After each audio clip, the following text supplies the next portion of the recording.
Howdy guys, how are you? Hojo here. I'm showing off my A-star program that I've been working on recently.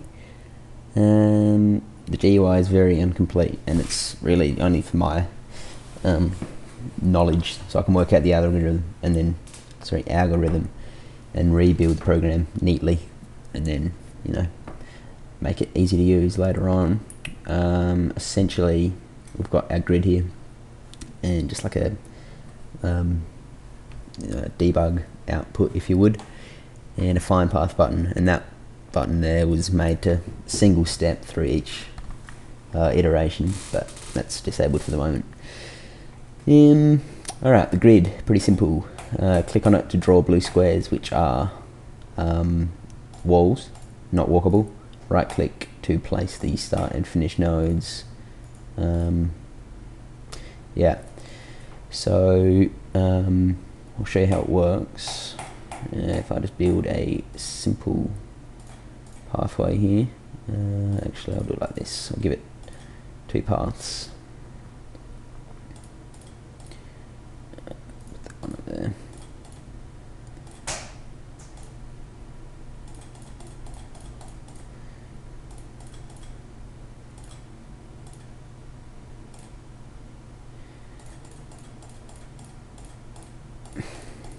Bear with me.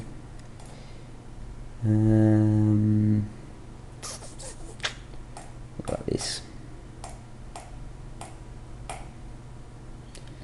Alright, we'll just stop that there and then put the finish there.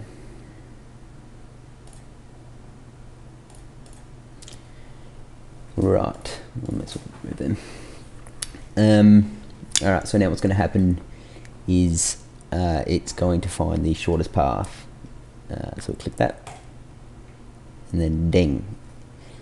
Alright, now these numbers, I'll explain these. The bottom left is the G score, which is the penalty, if you will, between moving from tile to tile, and it's set to 10 now, but really it could be 1 per step, so it's really just the amount of steps. So to say each tile is worth 10 steps, moving from here to here it'll take you 10 steps, and then from here to there it's going to take 20, from here to this step it's going to take 190 steps, or 19 if you want to count them as ones. So and that's pretty much all that is.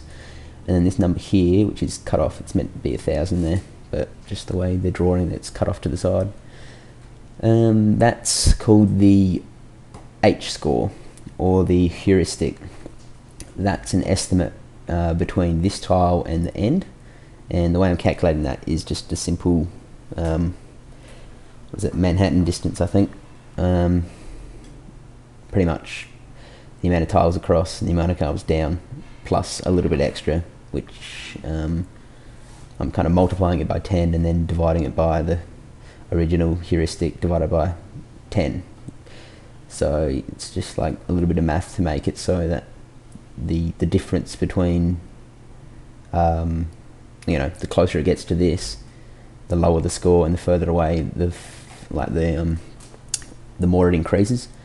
So that kind of tends to favor the way that the path is created.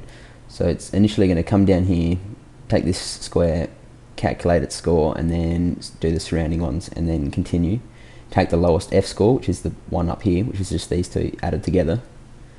Take that, and then again take the surrounding squares, calculate their scores, and then it's going to take from the list of the tiles progressed so far, take the lowest F score one, which in this case is this one here.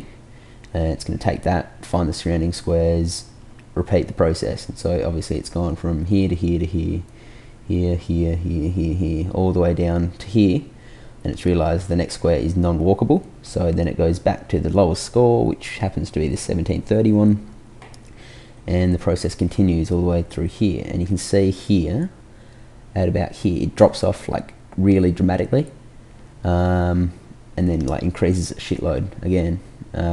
So that's the key factor here, because if you've got it just the general distance, what happens is it kind of starts here goes down here a little bit, and then it realizes that this score is actually lower, so then it kind of works away from the finish. So your heuristic has to make it so that it favours moving towards the finish as opposed to moving away from it.